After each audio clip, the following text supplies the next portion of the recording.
Hey guys, welcome to Target. Sarkari Naukri. मैं इरशाद अली, खंड शिक्षा अधिकारी, सामान्य अध्ययन प्रारंभिक परीक्षा की टेस्ट सीरीज नंबर आप 4 देख रहे हैं। इससे पहले 3 टेस्ट सीरीज हमने कंप्लीट की हैं।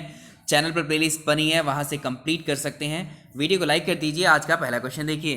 निम्नलिखित कथनों पर विचार कीजिए, जिसमें पहला कथन है उपग्रह अपने ग्रहों की परिक्रमा करने के साथ साथ सूर्य की भी परिक्रमा करते हैं। उपग्रह को आप इंग्लिश में सैटेलाइट बोलते हैं, ग्रहों को आप प्लैनेट बोलते हैं। इंग्लिश में इस स्टेटमेंट को ऐसे समझ सकते हैं, satellites revolve around the sun along with revolving around their planets. हमारे सौरमंडल में सबसे पहले हम समझेंगे कि ये उपग्रह यानी सैटेलाइट्स होते क्या हैं। हमारा जो सौरमंडल है उसमें एक तारा है और 8 ग्रह हैं। हमारा जो सौरमंडल है उसमें एक तारा है जिसे हम सन कहते हैं, सूर्य कहते हैं, और 8 ग्रह हैं। इन 8 ग्रहों, इन 8 प्लैनेट में एक प्लैनेट है जिसे हम कहते हैं पृथ्वी यानी अर्थ। और अर्थ का आप जानते हैं एक प्राकृतिक सैटेलाइट है, एक नेचुरल सैटेलाइट है जिसे हम बोलते हैं मून यानी चंद्रमा। और जो चंद्रमा होता है वो, ये हमें पता है कि ये पृथ्वी का चक्कर लगाता है, यानी पृथ्वी की परिक्रमा करता है चंद्रमा। लेकिन इसके साथ साथ, पृथ्वी की परिक्रमा करने के साथ साथ ये सूर्य की भी परिक्रमा करता है। परिक्रमा करने के मतलब है किसी चीज़ के चारों ओर चक्कर लगाना। तो हमारा जो चंद्रमा है जिसे हम सैटेलाइट बोलते हैं, ये अपने ग्रह, जिसका अपना ग्रह कौन सा है, अर्थ यानी पृथ्वी है, इसका चक्कर तो लगा ही रहा है। इसका चक्कर लगाने के साथ साथ ये अपने जो सूर्य है, इस सूर्य की भी परिक्रमा कर रहा है। इस हिसाब से पहला स्टेटमेंट तो हो जाता है बिल्कुल सही। तो इसमें अगर हम इसकी डेफिनेशन देना चाहें उपग्रह की, तो डेफिनेशन भी पूछ सकता है कि वे आकाशीय पिंड जो अपने ग्रह की परिक्रमा करने के साथ साथ सूर्य की भी परिक्रमा करते हैं, वो उपग्रह कहलाते हैं, वो प्लैनेट कहलाते हैं। तो ये सैटेलाइट की डेफिनेशन यहाँ पर दी हुई है। पहला स्टेटमेंट इस हिसाब से बिल्कुल सही हो जाता है। सेकंड स्टेटमेंट है इनमें यहाँ बोला गया किसको, सैटेलाइट को। इनमें स्वयं की अपनी चमक होती है, यानी satellites have their on light. ये स्टेटमेंट चेक करते हैं इसको सही है या गलत। देखिए, जैसे हमारे प्लैनेट होते हैं, प्लैनेट्स में भी अपनी चमक नहीं होती है, ग्रहों में भी अपनी चमक नहीं होती है। जो ग्रहों की भांति ये जो हमारे सैटेलाइट्स हैं, ये हमारे उपग्रह हैं, इनमें भी अपना प्रकाश नहीं होता है, यानी ये भी सूर्य के प्रकाश से ही प्रकाशित होते हैं। तो इसमें ये पहला स्टेटमेंट, सेकंड स्टेटमेंट गलत हो जाता है। पहला स्टेटमेंट तो हमारा सही है ऑलरेडी। अगला है बुध और शुक्र का कोई उपग्रह नहीं है। Mercury and Venus have not any satellite. देखिए, इस स्टेटमेंट को चेक करते हैं। हम जानते हैं जो ग्रह होते हैं इनके अपने अपने सैटेलाइट होते हैं, लेकिन 2 ग्रह ऐसे हैं सौरमंडल में जिनके अपने सैटेलाइट नहीं है। एक तो बुध का नहीं है, दूसरा शुक्र का नहीं है, यानी इनके 0 सैटेलाइट हैं। तो ये स्टेटमेंट भी सही है। तो इस हिसाब से इसका आंसर हो जाएगा ऑप्शन बी। 1 और 3 ही सही है यहाँ पर स्टेटमेंट नंबर। अब यहाँ से एडिशनल क्वेश्चन आप जो है ये भी याद रखेंगे कि इनके आपसे पूछ लेता है कि कौन से ग्रह के कितने सैटेलाइट्स हैं या कितने उपग्रह हैं। जैसे पृथ्वी का एक उपग्रह है जिसे आप जानते हैं चंद्रमा के नाम से, ठीक। दूसरा है मंगल ग्रह। मंगल ग्रह के, देखिए, मंगल मार्स के होते हैं 2 सैटेलाइट, 2 उपग्रह। एक होता है फोबोस, एक होता है डीमोस। उसके बाद अगर हम बृहस्पति की बात करें, जिसे आप जुपिटर बोलते हैं इंग्लिश में, जुपिटर के होते हैं 79 सैटेलाइट। हमारे सौरमंडल में किस ग्रह के सर्वाधिक सैटेलाइट्स यानी उपग्रह होते हैं, वो जुपिटर यानी बृहस्पति के सबसे ज़्यादा हैं, जिसमें गैनीमेड शामिल है, कैलिस्टो है, यूरोपा है, लो है। तो गैनीमेड याद रखेंगे। गैनीमेड किसका उपग्रह है, जुपिटर का। उसके बाद नंबर आता है शनि का, जिसे आप सैटर्न बोलते हैं। शनि के होते हैं 62 उपग्रह। तो टाइटन, आपने नाम सुना है, टाइटन किसका उपग्रह है, ये शनि का है। उसके बाद अरुण है, अरुण के 27 है, वरुण के 14 है। तो ये आपको सब याद रखना है। अब इसमें जो है, तो ये पूरा कंक्लूड हो गया है कि जो उपग्रह ऐसे आकाशीय पिंड हैं जो अपने अपने ग्रहों की परिक्रमा करने के साथ साथ सूर्य की भी परिक्रमा करते हैं, और ग्रहों की भांति इनमें अपना कोई प्रकाश नहीं होता, अपनी कोई चमक नहीं होती है, सूर्य के प्रकाश से ही चमकते हैं। और ग्रहों के समान इनका जो ग्रहों के समान इनका जो भ्रमण होता है वो परवलयाकार होता है, ठीक है। जो ये इस तरह से रिवॉल्व करते हैं, ये परवलयाकार इनका जो है पाथ होता है। बुध और शुक्र को छोड़कर सभी ग्रहों के अपने अपने उपग्रह होते हैं। सबसे ज़्यादा उपग्रह सैटेलाइट्स जो हैं वो बृहस्पति के हैं, और चंद्रमा पृथ्वी का सिर्फ इकलौता और एकमात्र उपग्रह है, सैटेलाइट है। इतने क्वेश्चन आपको याद रखने हैं। एक टर्म और जुड़ा हुआ है सैटेलाइट की ही जब बात कर रहे हैं, चंद्रमा का परिभ्रमण और चंद्रमा का परिक्रमण पूछता है, यानी चंद्रमा का परिक्रमण और परिभ्रमण पूछता है कितने दिन का होता है, तो 27 दिन याद रखेंगे। चंद्रमा का परिक्रमण और परिभ्रमण होता है 27 दिन 8 घंटे का, 27 दिन 8 घंटे का परिक्रमण और परिभ्रमण होता है। इसको आपको याद रखना है एज इट इज। अब देखिए चंद्रमा का जो गुरुत्वीय क्षेत्र पर जो एक तरीके से ग्रेविटेशनल फोर्स होता है, अगर चंद्रमा के ऊपर हम लोग जाते हैं, जैसे आपका वेट यहाँ पर 60 kg है, आपका वजन यहाँ पर 60 kg, अगर आप चंद्रमा पर जाएंगे तो चंद्रमा पर जब आप जाएंगे तो आपका वेट 1/6, यानी वहाँ पर जो है सिर्फ 1/6 ही महसूस होगा आपको, यानी सिर्फ 10 kg। ये भी याद रखेंगे। तो चंद्रमा का गुरुत्वीय क्षेत्र पृथ्वी के गुरुत्वीय क्षेत्र का 1/6 होता है। ये भी क्वेश्चन कई बार पूछा हुआ है। एक क्वेश्चन, 2 टर्म और आते हैं इससे जुड़े हुए चंद्रमा से ही, वो कौन कौन से हैं? एक पैरोजी, आपने शब्द सुना होगा, एक पैरोजी होता है, एक अपोजी होता है। तो आप ये अभी हमने चेक किया है कि अर्थ जो है, अर्थ का अपना सैटेलाइट है जिसका नाम क्या है? मून है। मून पृथ्वी का उपग्रह है और ये जो है किसके चारों ओर चक्कर लगाता है? अर्थ के चारों ओर चक्कर लगाता है। आप यहाँ देखेंगे जब ये इस पथ पर जा रहा है, एक अंडाकार, एक इलिप्टिकल पाथ यहाँ आपको नजर आ रहा है। ये इस इलिप्टिकल पाथ में यहाँ देखिए ये डिस्टेंस, आपको ये डिस्टेंस में कुछ डिफरेंस नजर आ रहा होगा। ये डिस्टेंस कम है मून की और ये डिस्टेंस ज़्यादा है। तो जब कभी भी जब पृथ्वी और चंद्रमा के बीच की दूरी न्यूनतम होती है, न्यूनतम यहाँ पर है, जब पृथ्वी और चंद्रमा के बीच की दूरी न्यूनतम होती है तो इस ऐसी कंडीशन को बोलते हैं हम पैरोजी। ठीक है, तो पैरोजी शब्द, यह टर्म किससे जुड़ा हुआ है? चंद्रमा के रोटेशन से, चंद्रमा की परिक्रमा से जुड़ा हुआ है। ठीक है, और दूसरी होती है जब दूरी चंद्रमा और पृथ्वी की दूरी अधिकतम होती है तो इसे बोलते हैं हम अपोजी। दोनों को याद रखिएगा, अपोजी और पैरोजी। तो ये दोनों टर्म आपको याद रखनी है एज इट इज। तो ये पहला क्वेश्चन हमारा हो जाता है कंप्लीट। अब चलेंगे सेकंड क्वेश्चन की तरफ। क्वेश्चन नंबर नेक्स्ट देखिए, निम्नलिखित में से कौन से ग्रह सूर्य की परिक्रमा पूर्व से पश्चिम की ओर करते हैं? इसमें आपको बताना है which of the following planets revolve around the sun from east to west. अब ये भी याद रखिएगा, अभी अभी हमने काफ़ी सारी चीज़ें डिस्कस की हैं।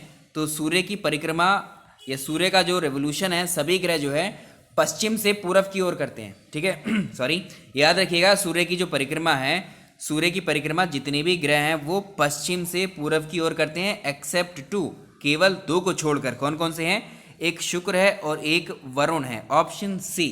इसको ऑप्शन सी में शुक्र को आप बोलेंगे वीनस एंड, ये है वीनस और ये दूसरा है यूरेनस। ठीक है, वीनस एंड यूरेनस। आइए इन दोनों के कुछ कैरेक्टरिस्टिक्स हम जो है जान लेते हैं। ये डायरेक्टली क्वेश्चंस इन पे पूछ लिए जाते हैं आपसे। ठीक है, तो देखिए अगर आपसे पूछे, पहले हम बात करते हैं शुक्र की, जिसे आप बोलते हैं वीनस। अब वीनस जो है, इस पे क्वेश्चन पूछे जाते हैं कि सांझ का तारा, भोर का तारा किसे कहते हैं? तो सांझ का तारा, भोर का तारा हम शुक्र को ही कहते हैं, वीनस को कहते हैं। इसको याद रखिएगा, सांझ का तारा और भोर का तारा और पृथ्वी की बहन। ठीक है, पृथ्वी की बहन भी इसी को ही हम बोलते हैं। अब शुक्र का जो वायुमंडल है, इस ग्रह का जो वायुमंडल है, इसका एटमॉस्फेयर है, इसमें जो है सबसे ज़्यादा कार्बन डाइऑक्साइड पाई जाती है।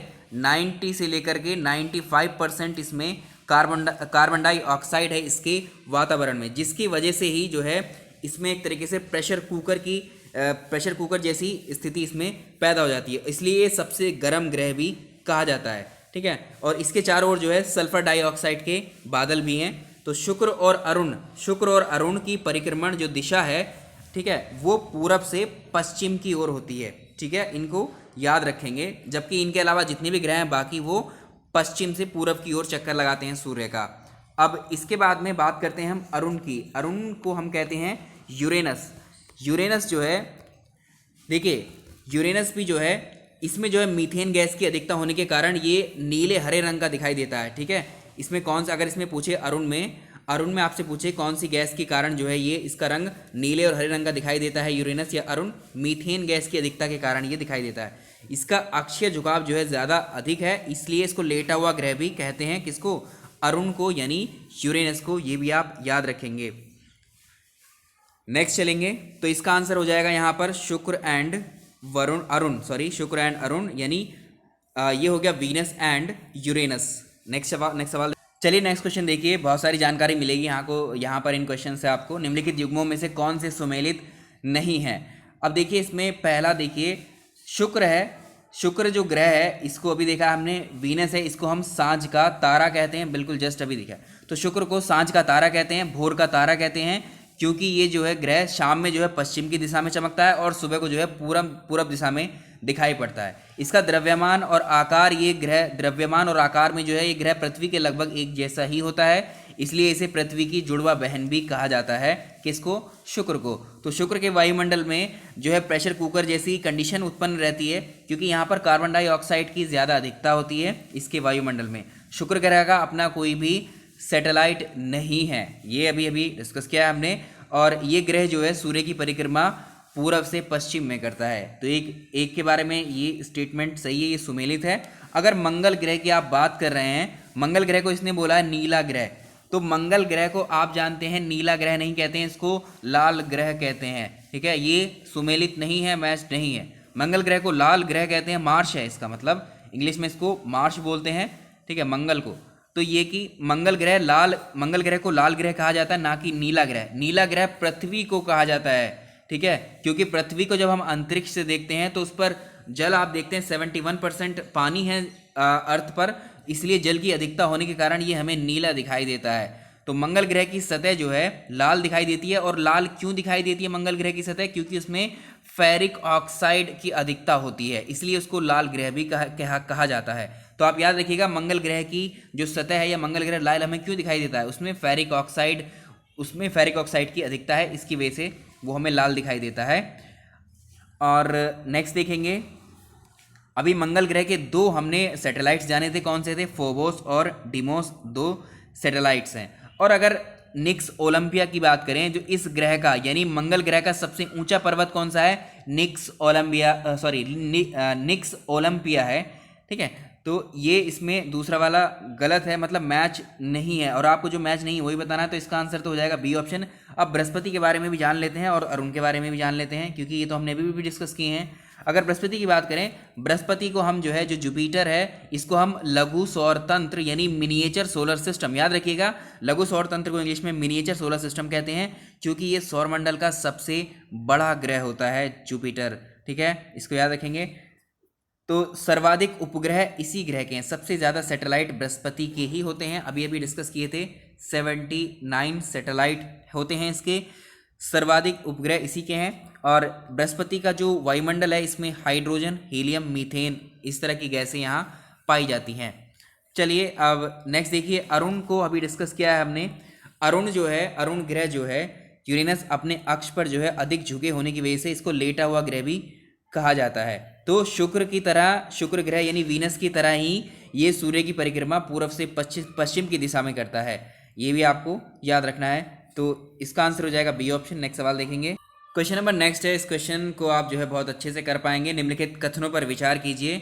दिन और रात पृथ्वी के परिभ्रमण के कारण होते हैं। अर्थ की बात चल रही है यहाँ पर, तो इसको आप ऐसे समझ सकते हैं, day and night occur due to the rotation of earth. पहले इसी को समझ लेते हैं, पहले स्टेटमेंट को। ठीक है, एक एक करके चलते हैं, हम सारी चीज़ों को डिस्कस करेंगे।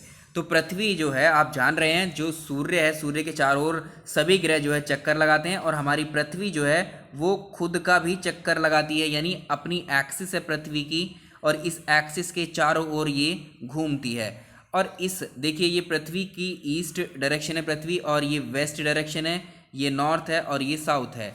अगर हम बात करें पृथ्वी की, पृथ्वी अपने अक्ष पर पश्चिम से पूरब की ओर घूमती है। याद रखिएगा, पृथ्वी अपने अक्ष पर, अपनी एक्सिस पर जो है पश्चिम से पूरब की तरफ, वेस्ट टू ईस्ट ये घूमती है।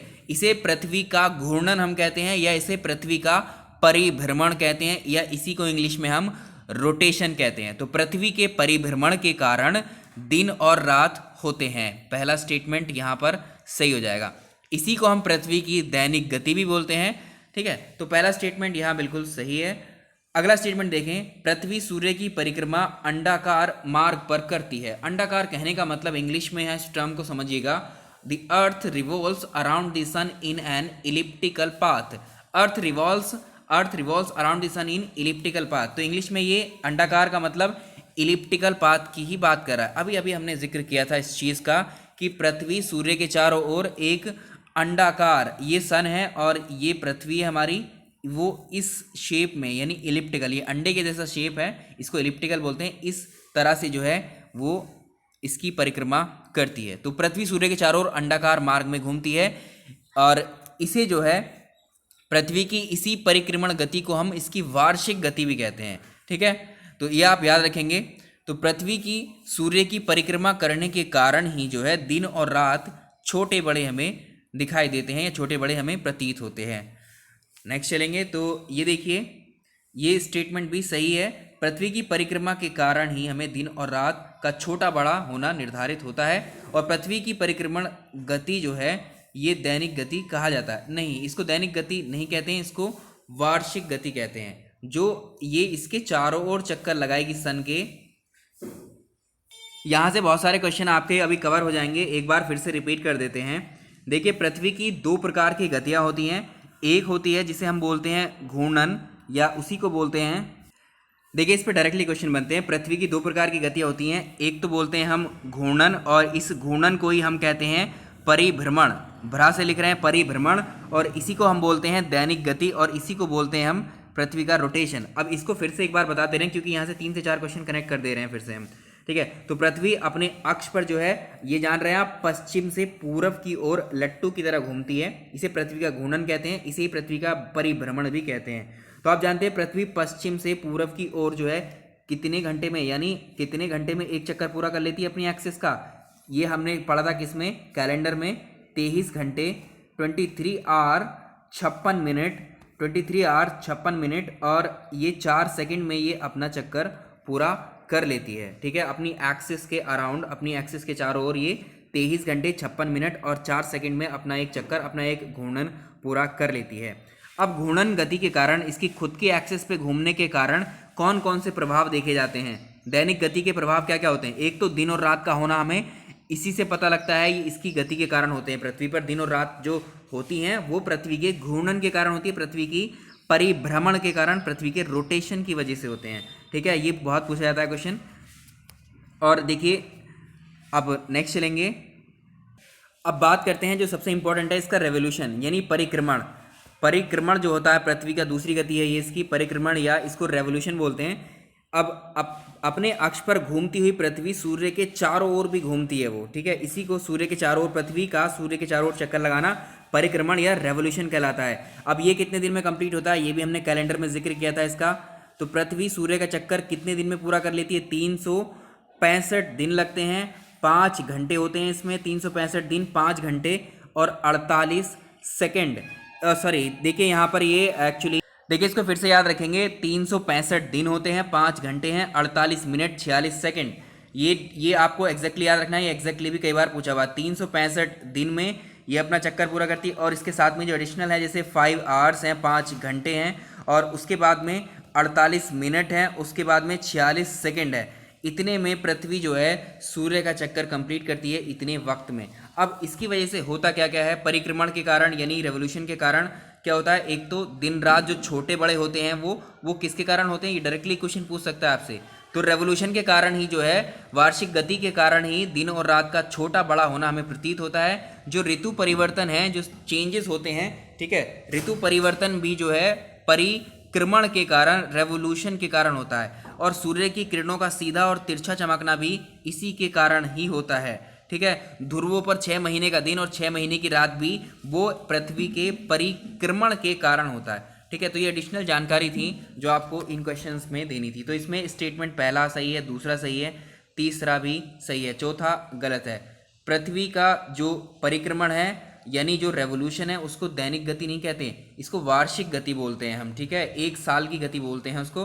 परिक्रमण जो है वार्षिक होती है और परिभ्रमण जो होती है, जो रोटेशन है, वो दैनिक होती है। ठीक है, तो इसमें ऑप्शन हो जाएगा आपका, आई थिंक इसमें हमने ज़्यादा ही डिस्कस कर लिया है। नेक्स्ट चलते हैं, क्वेश्चन नंबर नेक्स्ट देखिए, निम्नलिखित में से कौन सी चट्टानों के निर्माण में जैविक अवशेषों का भी योगदान होता है।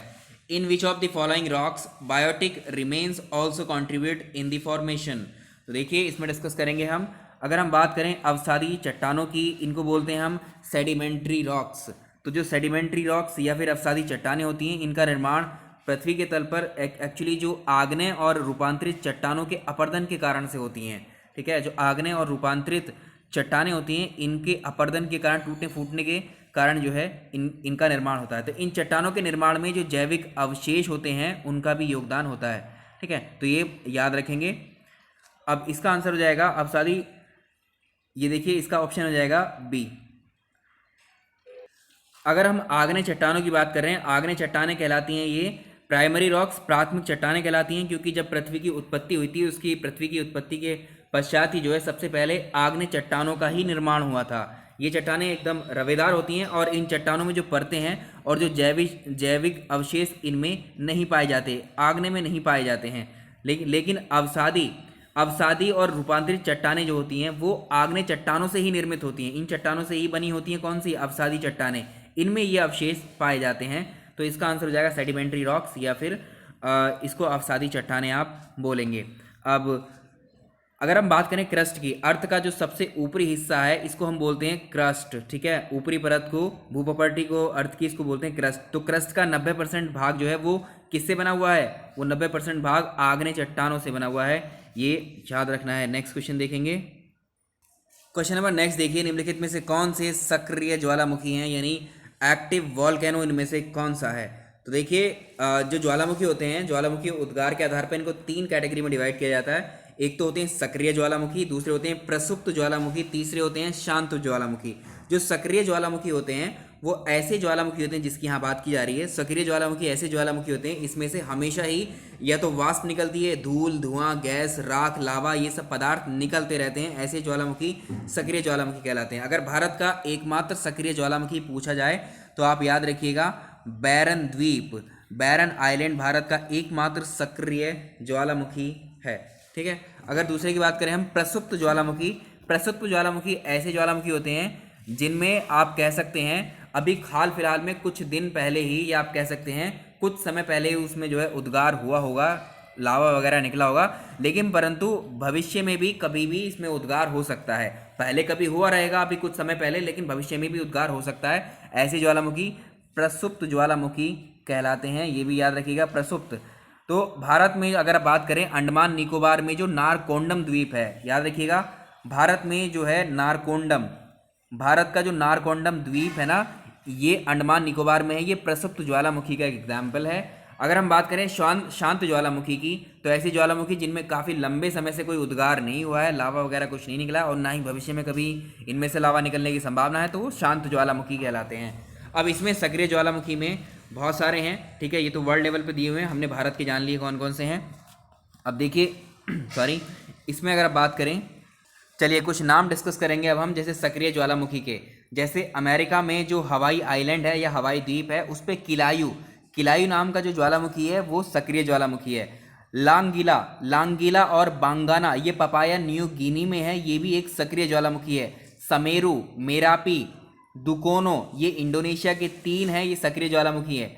माउंट एटना, ये सिसिली द्वीप पर है, ये भी क्या है, एक सक्रिय ज्वालामुखी। स्ट्रोम्बोली लेपारी द्वीप है ये, ठीक है, स्ट्रोम्बोली लेपारी द्वीप पर है, ये भी क्या है, एक सक्रिय ज्वालामुखी है। तो इसमें क्या हो जाएगा, डी ऑप्शन सही रहेगा।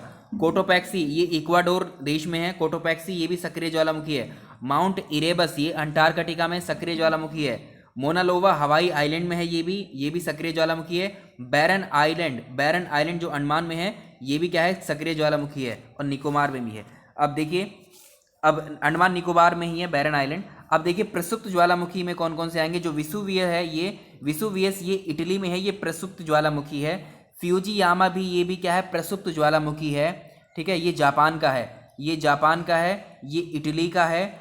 और अगर आप बात करें नारकोंडम तो अभी हमने देखा है भारत का है, अंडमान निकोबार में है, ये प्रसुप्त ज्वालामुखी था। अब शांत ज्वालामुखी में अगर हम देखें तो इसमें भी अलग अलग हैं, जैसे कोह सुल्तान ईरान का एक शांत ज्वालामुखी है, पोपा म्यांमार का एक शांत ज्वालामुखी है, किलिमंजारो ये तंजानिया का है। इस तरह से आपको याद रखने।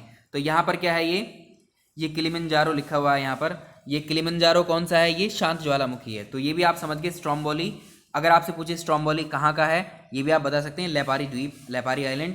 तो ये डी ऑप्शन बिल्कुल सही है। नेक्स्ट सवाल देखेंगे। क्वेश्चन नंबर नेक्स्ट देखिए, निम्नलिखित में से कौन सी भूकंपीय तरंग पदार्थ को तीनों अवस्थाओं ठोस, द्रव, गैस से गुजर सकती हैं। तो विच of the following seismic wave बोलते हैं भूकंपीय तरंगों को।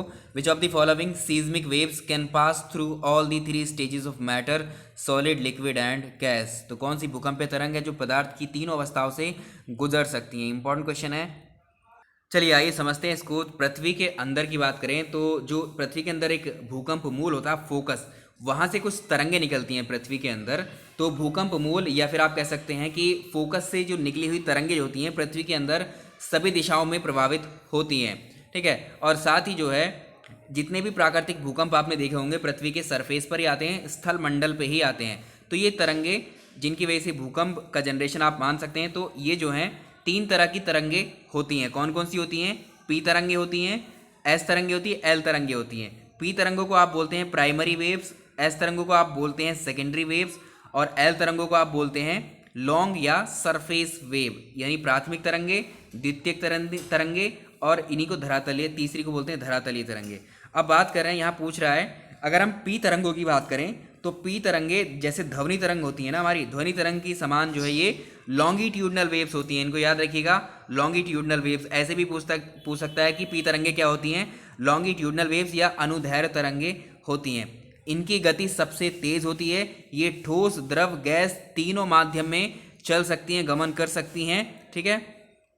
तो इनकी गति जो है ठोस में सबसे ज़्यादा होती है। तो इसका आंसर अगर आप देखेंगे तो इसका आंसर तो ए ही हो जाएगा। अगर हम एस तरंग की बात करते हैं, एस तरंगे प्राथमिक तरंगों के बाद में अनुभव की जाती हैं, इसलिए इन्हें द्वितीयक तरंगे बोलते हैं। तो ये प्रकाश तरंगों के समान ये कौन सी होती हैं? ट्रांसवर्स वेव होती हैं। ये याद रखिएगा, इनको भी डायरेक्टली टर्म से पूछेगा आपसे। ट्रांसवर्स वेव होती हैं ये। ट्रांसवर्स वेव को इंग्लिश में बोलते हैं अनुप्रस्थ तरंगे। ये होती हैं अनुदैर्ध्य तरंगे। पी तरंगे जो होती हैं अनुदैर्ध्य तरंगे, इन्हीं लॉन्गिट्यूडनल वेव्स भी बोलते हैं। और ये किसके समान होती है? ध्वनि तरंगों के समान। ये होती हैं प्रकाश तरंगों के समान, यानी ट्रांसवर्स वेव इनको बोलते हैं। कंपैरिजन डायरेक्टली पूछेगा तो ये केवल ठोस भाग में ही गमन कर सकती हैं, ठीक है। ये जो सेकेंडरी वेव है ये केवल ठोस में ही जा सकती हैं, ठीक है। और ठोस भाग में ही ये जो है गमन कर सकती हैं, द्रव भाग में एकदम लुप्त हो जाती हैं। एल तरंगों की अगर आप बात करें, एल तरंगे धरातलीय तरंगे कहलाती हैं। ये बहुत ज़्यादा प्रभावशाली होती हैं, ठीक है। तो ये सबसे देर में पहुंचती हैं। तो इसमें सबसे ज़्यादा हाई स्पीड और सबसे ज़्यादा कौन से तीनों मीडियम में जा सकती हैं? वो पी तरंगे होती हैं। इसका आंसर हो जाएगा ऑप्शन ए। पी तरंग के नाम से ऑप्शन में होगा ये, या फिर ये प्राथमिक तरंग के नाम से होगा, या प्राइमरी वेव के नाम से होगा। नेक्स्ट क्वेश्चन की तरफ चलेंगे अपने। चलिए सवाल नंबर नेक्स्ट देखिए। सूची 1 को सूची 2 से आपको सुमेलित करना है। नीचे कुछ झीलें दी गई हैं और उनकी लोकेशन, कौन सी झील कहाँ पर है। अगर हम ओंटेरियो झील की बात करें, ओंटेरियो झील, ओंटेरियो लेक कहाँ पर है? ये एक्चुअली ओंटेरियो लेक जो है यूएस और कनाडा में है, ठीक है। यूएस और कनाडा में है। तो ये कौन सा हो जाएगा? इसका ए का 4 से मैच करेंगे इसको। टिटिका का झील जो है पेरू और बोलीविया में है, ये इसको इससे डायरेक्टली मैच कर देंगे। अल्बर्ट झील जो है युगांडा और कांगो के बीच में है। और अल्बर्ट अगर अगला देखें, सॉरी अल्बर्ट झील हो चुकी है, अल्बर्ट झील ये है, ठीक है। अब है रुडोल्फ, ठीक है। रुडोल्फ झील ये केनिया में है। तो इन झीलों को जेटिक ज़्यादा रख लेंगे। देखिए झीलों की लोकेशन में कोई इनका लॉजिक नहीं है, जो प्रकृति ने दे दिया जिस जगह पर जहाँ चीज़ बन गई है वो तो आपको याद रखना ही रखना है, ठीक है। और नेक्स्ट चलेंगे अब क्वेश्चन नंबर अगला देखिए। निम्नलिखित में से कौन सी सागरीय जल द्वारा निर्मित स्थलाकृति नहीं है? एक्चुअली आपको बताना है जो सागरीय जल की वजह से बनी हुई स्थल आकृति लैंड नहीं है वो आपको बताना है। अगर आप बात करें किसकी, इसमें तीसरा ऑप्शन देखिए, नुनाटक। जो नुनाटक होती है, जो हिमालय होते हैं ना, सॉरी जो ग्लेशियर्स होते हैं ना, है ना, हिमानी बोलते हैं ग्लेशियर्स। तो ये ग्लेशियर से बनी हुई आकृति होती है, ना कि सागरीय जल द्वारा। तो जो भी कोई पर्वतीय भाग होता है, पर्वतीय भाग के हिमाच्छादन एक तरीके से टूट जाने, पर्वत की जो चट्टानें होती हैं, इनके जो चट्टानों के ऊंचे ऊंचे टीले निकल जाते हैं या ये गिर जाते हैं, तो ये टीले जो हैं नुनाटक कहलाते हैं, ठीक है। तो ये हिम क्षेत्र की विशाल हिमराशि के जो मध्य बिखरे हुए से द्वीप के समान नजर आएंगे, इन्हीं को हम जो है हिमांतर द्वीप भी बोलते हैं, नुनाटक को, ठीक है। तो ये जो है हिमानी यानी ग्लेशियर के द्वारा निर्मित होते हैं ये नुनाटक। बाकी अगर आप बात करें किसकी, तो देखिए इसमें क्वेश्चन नंबर नेक्स्ट है, निम्नलिखित में से कौन से वलित पर्वत का उदाहरण नहीं है? एक्चुअली वलित पर्वत को इंग्लिश में बोलते हैं फोल्ड माउंटेन। फोल्ड माउंटेन का एग्जाम्पल कौन सा नहीं है? तो वलित पर्वत या जो मोड़दार पर्वत होते हैं, ये जब पृथ्वी की आंतरिक शक्तियों के कारण जो चट्टानों में मोड़ या वलन जो पड़ जाते हैं पृथ्वी की आंतरिक शक्तियों की वजह से, चट्टानों में जो मोड़ पड़ जाते हैं, इनकी वजह से जो पर्वत बनते हैं उन्हें ही हम मोड़ुदार पर्वत या वलित पर्वत या फोल्ड माउंटेन कहते हैं। तो ये फोल्ड माउंटेन जो होते हैं विश्व के सबसे ऊंचे पर्वत होते हैं और सर्वाधिक जगहों पर फैले होते हैं ये। तो ये जिसमें जैसे कौन कौन से आएंगे, ये सब फोल्ड माउंटेन के एग्जाम्पल हैं। जैसे हिमालय है, ठीक है, हिमालय है, आल्प्स पर्वत है, यूराल है, रॉकी है, एंडीज़ है, एटलस पर्वत हैं। ये सब मोड़दार पर्वत हैं, ये सब फोल्ड माउंटेन है। जबकि सियरा निवादा, ये सियरा है, ठीक है, यहाँ कुछ गलत लिखे हैं, ठीक है, कुछ मिस है यहाँ पर मात्राएं वगैरह। तो ये सियरा निवादा जो है ब्लॉक पर्वत का उदाहरण है, ठीक है, ये ब्लॉक पर्वत है, इसको याद रखिएगा, ये ब्लॉक पर्वत है। और ये विश्व का जो है सबसे मतलब सर्वाधिक विस्तृत ब्लॉक पर्वत कहा जाता है सियरा नेवादा। अब इनको याद रखिएगा, ये आल्पस है, ठीक है, अभी हमने देखा हिमालय, आल्पस और रॉकी, एंडीज, ये सब क्या हैं, ये सब हैं आपके जितने भी मोड़दार पर्वत हैं ये। तो यहाँ पर ये आल्पस है, ये यूराल लिखा हुआ था यहाँ पर, और ये एंडीज, ये सब क्या हैं, ये सब वलित पर्वत यानी फोल्ड माउंटेन के एग्जाम्पल हैं। और इसके अलावा जो भी बताए हैं वो भी। अब देखिए इसमें जो लास्ट है सियरा निवादा, सियरा निवादा है, ये क्या है, एक ब्लॉक माउंटेन। नेक्स्ट सवाल देखेंगे। चलिए क्वेश्चन नंबर नेक्स्ट, निम्नलिखित में से कौन से सुमेलित नहीं है? अंगूर की खेती या अंगूर की कृषि को हम क्या कहते हैं? ये अंगूर का व्यापारिक स्तर पर उत्पादन कहलाता है विटिकल्चर, ये तो मैच्ड है ऑलरेडी। अगर हम बात करें जैतून की कृषि, जैतून की कृषि को बोलते हैं ओलिविकल्चर, ये भी मैच्ड है। अगर हम केचुए की बात करें तो केचुए को सेरिकल्चर नहीं बोला जाता है, केचुए उत्पादन को या केचुए पालन को वर्मी कल्चर बोला जाता है, वर्मी कल्चर, इसको आप ऐड कर लेंगे कल्चर को। और फूलों की कृषि को बोलते हैं फ्लोरिकल्चर। तो इसमें जो सी है ये सुमेलित नहीं है, एडिशनली आप याद रखेंगे। अब बात करते हैं सेरिकल्चर किसको बोलते हैं। फिर सेरिकल्चर बोलते हैं शहतूत की जो कृषि की जाती है उसको सेरिकल्चर बोलते हैं। और फलों का उत्पादन जो होता है वो हॉर्टिकल्चर में आता है, मधुमक्खी का उत्पादन एपीकल्चर में आता है, ठीक है, ये हो गया आपका। नेक्स्ट अगला सवाल देखिए, कॉफ़ी अनुसंधान केंद्र, कॉफ़ी अनुसंधान केंद्र कहाँ पर अवस्थित है? ये चिकमंगलूर में अवस्थित है। ए ऑप्शन, कॉफ़ी अनुसंधान केंद्र चिकमंगलूर में है। तो ये हमने डिस्कस किया था, कॉफ़ी अनुसंधान केंद्र कहाँ, चिकमंगलूर में। ये कहाँ पर है? कर्नाटक के अंदर है। भारतीय गन्ना प्रजनन संस्थान, भारतीय गन्ना प्रजनन संस्थान कोयम्बटूर में है। और अगला है राष्ट्रीय पौध संरक्षण एवं प्रशिक्षण संस्थान, ये कहाँ पर है? इसको याद रखेंगे, हैदराबाद में है। तो ये बहुत सारी चीज़ें हमने लिखवाई थी आपको। और भारत डेयरी निगम एवं राष्ट्रीय डेयरी विकास बोर्ड, जिसे आनंद कहते हैं, कहाँ पर है? गुजरात में है। नेक्स्ट चलेंगे। चलिए क्वेश्चन नंबर नेक्स्ट है, सूची 1 को सूची 2 से सुमेलित करना। इधर फसलें दी हुई हैं और इनके फसलों से संबंधित रोग दिए हुए हैं। तो ये हमने डिस्कस किया था ऑलरेडी ज्योग्राफी में। देखिए भारत का भूगोल आपको पूरा करवाया गया है और उसके अलावा जो विश्व भूगोल है उस विश्व भूगोल को हमने जो है आपको पीडीएफ के रूप में हैंड रिटन नोट्स जो हमारे थे वो आपको दिए गए हैं। अगर आपने देखे नहीं हैं तो उनको देख लीजिएगा, ठीक है। इसमें जो है जैसे चावल की अगर हम बात करें तो चावल में जो है, चावल में कौन सा रोग होता है? ब्लास्ट नाम का रोग होता है चावल में, ब्लास्ट। इस रोग में जो चावल में जो भूरे रंग की एक तरीके से चकते दिखाई देते हैं उसकी पत्तियों पर, ठीक है, चावल की पत्तियों पर जो है भूरे चकते रंग के जो है भूरे रंग के चकते से दिखाई देते हैं, तो ये ब्लास्ट रोग होता है, चावल से संबंधित है। गन्ने की अगर बात करें तो गन्ने में होता है, देखिए इसमें रेड डॉट होता है या इसको बोलते हैं हम लाल विगलन, ठीक है, गन्ने में होता है, इसको रेड रॉट बोलते हैं, रेड रॉट, या इसको लाल विगलन बोलते हैं। ये गन्ने से संबंधित रोग होता है। इसमें जो है छोटे लाल रंग के धब्बे जो है पत्ती की बीचों बीच में दिखाई देते हैं एक्चुअली, ठीक है। और नेक्स्ट देखेंगे इसमें चना, चने में कौन सा रोग होता है ये आपको जानते ही हैं, उक्टा नाम का रोग होता है चने में। इसमें जो है इसमें चने की जो पत्तियाँ होती हैं वो पीली पड़ के एक तरह से सूख जाती हैं। अगर बात करें गेहूं की तो गेहूं को आप जानते ही हैं। तो लास्ट का जो बचा हुआ है वो रतुआ ही है, ठीक है। रतुआ नाम की बीमारी जो है गेहूं में रतुआ रोग होता है। इसमें पत्तियां पीले रंग की, भूरे रंग की, काले रंग की, इस पर हल्के हल्के धब्बे दिखाई देते हैं। तो ये आप मैच कर लेंगे। नेक्स्ट देखें, क्वेश्चन नंबर नेक्स्ट देखिए, भारत का प्रथम राष्ट्रीय उद्यान कौन सा है? भारत का फर्स्ट नेशनल पार्क कौन सा है? तो भारत का प्रथम राष्ट्रीय उद्यान जिम कॉर्बेट नेशनल पार्क है। इसको आप पहले से ही जान रहे हैं, जिम कॉर्बेट नेशनल पार्क। ये कहाँ पर है? उत्तराखंड में है और इसको कई बार हमने आपको करवाया भी है, ठीक है। तो देखिए अगर आपसे पूछे भारत का सबसे बड़ा राष्ट्रीय उद्यान, भारत का सबसे या लार्जेस्ट नेशनल पार्क भारत का कौन सा है, ये लद्दाख में है, लेह में है, कौन सा है, हैमीज नेशनल पार्क या हैमीज हाई। ठीक है। अब अगर देश का सबसे छोटा राष्ट्रीय उद्यान पूछे आपसे तो वो है अंडमान निकोबार में, इसमें साउथ बटन इसको बोलते हैं, साउथ बटन। ठीक है। अब यहाँ पर देखिए, अगर आपसे पूछे कैबुल लामजाओ, ये है कैबुल लामजाओ राष्ट्रीय उद्यान, ये कहाँ पर है, मणिपुर में है ये।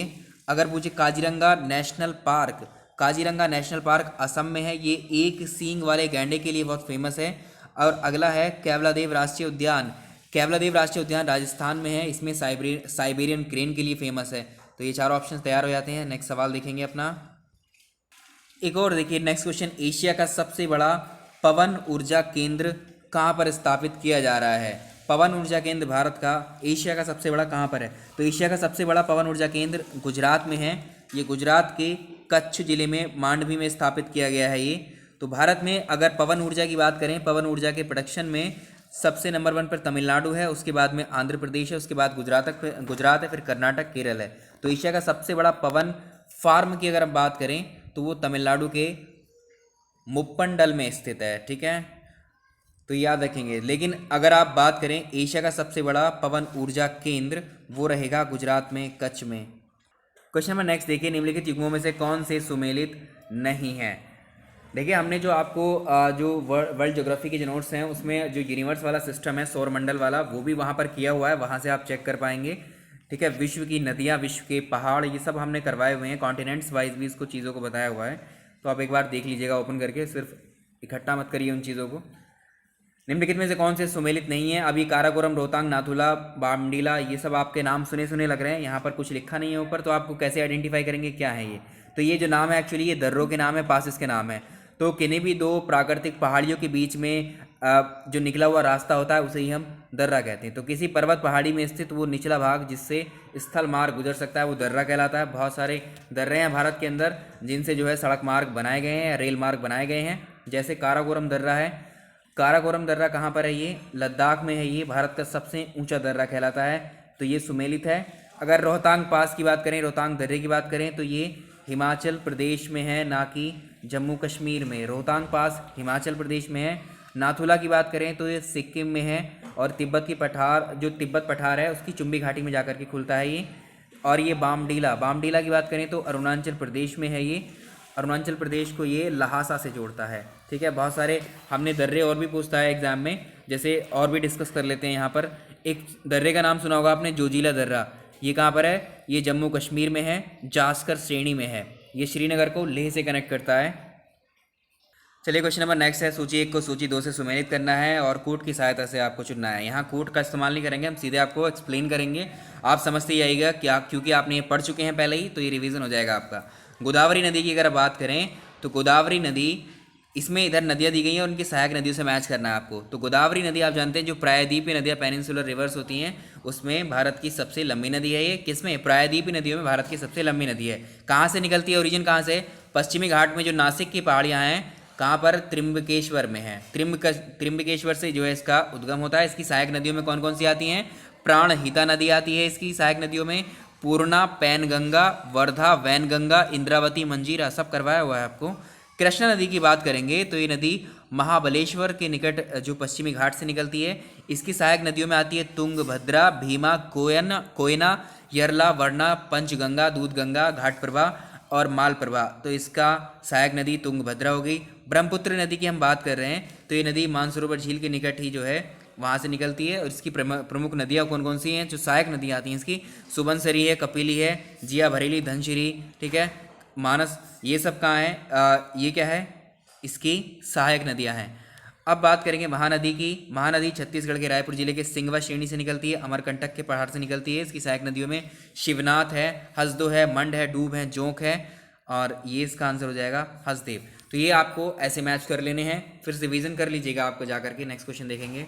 नेक्स्ट देखिए, कुछ जलप्रपात भी हमने आपको करवाए हैं, इनमें से कौन सा सुमेलित नहीं है। शिव समुद्रम जलप्रपात, ये जो है कावेरी नदी पर बना हुआ है। ठीक है, ये वाटरफॉल। अगर बात करें पुनासा की, ठीक है, ये पुनासा है, इसको करेंगे पुनासा। पुनासा जलप्रपात जो है ये चंबल रिवर पर है। ठीक है, तो इसमें जो है ये सुमेलित नहीं है, इसको याद कर लीजिएगा आप। चंबल रिवर पर बना हुआ है ये, ना कि नर्मदा रिवर पर। दूध सागर जो जलप्रपात है ये मांडवी नदी पर बना हुआ है, और चूलिया जलप्रपात जो है ये चंबल रिवर पे बना हुआ है, ठीक है। चित्रकूट जलप्रपात इंद्रावती नदी पर बना हुआ है। कपिल धारा जलप्रपात नर्मदा नदी पर। ये बहुत सारे एडिशनल करवा रखे हैं आपको पहले। क्वेश्चन नंबर नेक्स्ट देखिए, श्रेयस योजना किससे संबंधित है? ये श्रेयस योजना जो है किससे संबंधित है? जो उच्च शिक्षा प्राप्त युवा होते हैं उनके प्रशिक्षण के लिए, उनकी ट्रेनिंग के लिए, उनके स्किल डेवलपमेंट के लिए मानव संसाधन विकास मंत्रालय ने इस श्रेयस कार्यक्रम को शुरू किया था। तो ये मंत्रालय भी पूछ सकता है कि श्रेयस योजना जो है किस मंत्रालय के द्वारा शुरू की गई थी? मानव संसाधन विकास मंत्रालय के द्वारा। इस योजना में जो युवा हैं, युवाओं को रोजगार प्राप्त कराने के लिए और देश के विकास में योगदान कराने के लिए इस योजना के तहत काफ़ी हेल्प मिलने वाली है। तो देश के जितने भी डिग्री धारक विद्यार्थी हैं उनमें जो है कुशल, एक तरीके से उनकी स्किल डेवलपमेंट, उनको कैपेबल किया जाएगा रोजगार पाने के लिए। तो इसमें आंसर हो जाएगा उच्च शिक्षा प्राप्त युवाओं को प्रशिक्षण कौशल के विकास से जोड़ना। एक और अच्छा क्वेश्चन है, हाल ही में किस राज्य ने प्रणाम आयोग का शुभारंभ किया है? प्रणाम आयोग का शुभारंभ। प्रणाम एक्चुअली ये एक फुल फॉर्म इसकी भी पूछी जा सकती है। तो इसकी फुल फॉर्म है parents responsibility and norms, parents responsibility and norms for the accountability and monitoring. ये एक आयोग है। इस आयोग को जो है किसने शुरू किया है? असम सरकार ने शुरू किया। अब यह है किस लिए? प्रणाम नाम से आप समझिएगा कि देश में अपनी तरह का एकमात्र ऐसा विधेयक आया है जिसमें राज्य के जितने भी सरकारी कर्मचारी हैं, असम राज्य के जितने भी सरकारी कर्मचारी हैं, उनके जो माता पिता हैं उनको सुरक्षा देने का प्रयास इस प्रणाम आयोग के तहत किया जाएगा। अब यहाँ पर देखिए इसमें क्या है, अगर आयोग को अगर ये सूचना मिलती है कि कर्मचारी अपने माता पिता या उसके जो दिव्यांग भाई बहन हैं उनकी देखभाल नहीं कर पा रहे हैं, जो भी सरकारी कर्मचारी असम स्टेट के, तो उनकी आधारभूत ज़रूरतों को पूरा अगर वो नहीं कर पा रहे हैं अपने माता पिता भाई बहनों की, जो भी सरकारी कर्मचारी हैं असम के, तो उनके वेतन का 10 से 15% हिस्सा उनके माता पिता, उनके दिव्यांग भाई बहनों को ट्रांसफ़र कर दिया जाएगा। तो ये इस प्रणाम आयोग के अंतर्गत किया जाएगा। असम गवर्नमेंट ने किया है ये। नेक्स्ट क्वेश्चन नंबर नेक्स्ट देखिए, निम्नलिखित युगों में से कौन से सुमेलित नहीं है? विश्व उपभोक्ता अधिकार दिवस। विश्व उपभोक्ता अधिकार दिवस ये 15 मार्च को मनाया जाता है, और विश्व जल दिवस जो है 22 मार्च को मनाया जाता है, ठीक है। तो लोगों के बीच में जल का महत्व और उसकी आवश्यकता, उसके संरक्षण को लेकर जागरूकता बढ़ाने के लिए जल दिवस को मनाया जाता है। साल 2019 में विश्व जल दिवस की जो थीम रही थी वो किसी को पीछे नहीं छोड़ो, इसकी थीम थी 2019 की। और अगर आप बात करें अंतर्राष्ट्रीय मातृभाषा दिवस जो है वो 21 फरवरी को मनाया जाता है। और विश्व आर्द्र भूमि दिवस की अगर आप बात करें तो ये 2 फरवरी को मनाया जाता है, 2 फरवरी को मनाया जाता है। इसको आप करेक्ट कर लेंगे। तो नेक्स्ट देखेंगे, अगला सवाल की तरफ चलेंगे अपने। नेक्स्ट क्वेश्चन चलिए, औरंग राष्ट्रीय उद्यान कहाँ पर स्थित है? औरंग राष्ट्रीय उद्यान ये एक्चुअली असम में स्थित है। असम में है ये औरंग राष्ट्रीय उद्यान। अब जो है इसका दूसरा नाम भी आपसे पूछ सकता है। अब औरंग राष्ट्रीय उद्यान को राजीव गांधी औरंग राष्ट्रीय उद्यान के रूप में भी जाना जाता है। अब इसको जो है औरंग राष्ट्रीय उद्यान को साल 2016 में 49वां टाइगर रिजर्व घोषित किया गया था। तो भारत में जो है अगर आपसे पूछे जो भारत में कुल कितने टाइगर रिजर्व हैं तो आंसर होगा 50। तो भारत का नवीनतम और 50वां टाइगर रिजर्व कौन सा है? वो है कामलांग टाइगर रिजर्व। याद रखिएगा, कामलांग टाइगर रिजर्व भारत का 50वां और लेटेस्ट टाइगर रिजर्व है जो कि अरुणाचल प्रदेश में स्थित है। नेक्स्ट सवाल देखेंगे। क्वेश्चन नंबर नेक्स्ट देखिए, निम्नलिखित में से किसे वर्ष 2019 का भारत रत्न दिया गया है? तो भारत रत्न देश के जो पूर्व राष्ट्रपति रह चुके हैं प्रणब मुखर्जी, इनको मिला है। और जो समाज सेवी नानाजी देशमुख हैं इनको मरणोपरांत दिया गया है। और गायक और संगीतकार जो रहे हैं भूपेन हजारिका, इनको भी मरणोपरांत, 2 लोगों को मरणोपरांत दिया गया है। और जो पूर्व राष्ट्रपति प्रणब मुखर्जी, इनको भी दिया गया है। तो इसमें देखिए ये तीनों ही व्यक्ति हैं जिनको ये भारत रत्न दिया गया है। तो इसमें इसका आंसर हो जाएगा डी ऑप्शन। नेक्स्ट सवाल देखें। अब इनमें से भी जब इनको भारत रत्न से सम्मानित किया गया है तो इनकी डिटेलिंग भी कर सकता है आपसे। तो देखिए, भारत रत्न उन व्यक्तियों को दिया जाता है जिन्होंने देश के किसी भी क्षेत्र में महत्वपूर्ण योगदान दिया हो। भारत रत्न जो है कला के क्षेत्र में, साहित्य विज्ञान के क्षेत्र में, राजनीतिक विचारक हो सकते हैं, वैज्ञानिक, उद्योगपति, लेखक, समाजसेवी, लगभग सभी क्षेत्रों के लिए खुला हुआ है। तो इसमें जो है अपना अमूल्य योगदान देने के लिए दिए जाते हैं। तो प्रणब मुखर्जी देश के 13वें राष्ट्रपति रहे थे और इनका कार्यकाल पूछ सकता है 2012 से 2017 तक रहा था। नानाजी देशमुख की बात करें, महाराष्ट्र के हिंगोली में इनका जन्म हुआ था। अगर आपसे पूछ लें नानाजी देशमुख का जन्म कहाँ हुआ था तो महाराष्ट्र के हिंगोली में हुआ था। और ये जो है हाँ इनका इनका हो जाएगा। आप नेक्स्ट देखिए, भूपेन हजारिका जो है ये गायक और संगीतकार, इनके क्षेत्र पूछ सकता है। ये तो राष्ट्रपति रहे थे नानाजी देशमुख जो थे, और ये राजनीति से जुड़े हुए थे, और भूपेन हजारिका जो थे ये जो गायक और संगीतकार रहे थे, तो ऐसे भी पूछ सकता है। नेक्स्ट देखें, नेक्स्ट क्वेश्चन देखें, जलवायु परिवर्तन प्रदर्शन सूचकांक 2019 में भारत का स्थान कौन सा है। 2019-20 की रैंकिंग हमने करवाई है आपको अलग से भारत की, उनको भी आप देख लीजिएगा। तो जलवायु परिवर्तन प्रदर्शन सूचकांक 2019 में भारत का जो रैंक था वो 11 था, और इसमें जलवायु परिवर्तन सूचकांक में स्वीडन के बाद मोरक्को सर्वश्रेष्ठ प्रदर्शन करने वाला जो है दूसरा देश था। अगर इसमें पूछे प्रथम स्थान पर तो स्वीडन था, स्वीडन के बाद सेकंड नंबर पे मोरक्को था। और यहाँ पर जो है नेक्स्ट चलेंगे अब, चलिए इस वाली सीरीज़ का लास्ट क्वेश्चन करते हैं, पूरा टाइम तो हो गया लगभग। देश का सबसे लंबा पुल किस नदी पर बनाया गया है। तो असम का जो डिब्रूगढ़ है, असम के डिब्रूगढ़ जिले में धेमाजी जिले में असम का डिब्रूगढ़ जिले को धेमाजी जिले से जोड़ने वाला एक देश का सबसे लंबा पुल बना है, सड़क पुल है ये। एक्चुअली सड़क के साथ साथ रेल पुल भी है ये, ब्रह्मपुत्र रिवर पर ये बनाया गया है। तो इसका आंसर हो जाएगा ऑप्शन ए। तो ये इसकी लंबाई जो है 4.94 किलोमीटर, मतलब आप कह सकते हैं 5 किलोमीटर लंबा है ये, और इसका आंसर हो जाएगा ए ऑप्शन। इस वीडियो में हम इतने ही क्वेश्चन रहने देंगे, पसंद आया तो लाइक कीजिएगा। Thank you so much.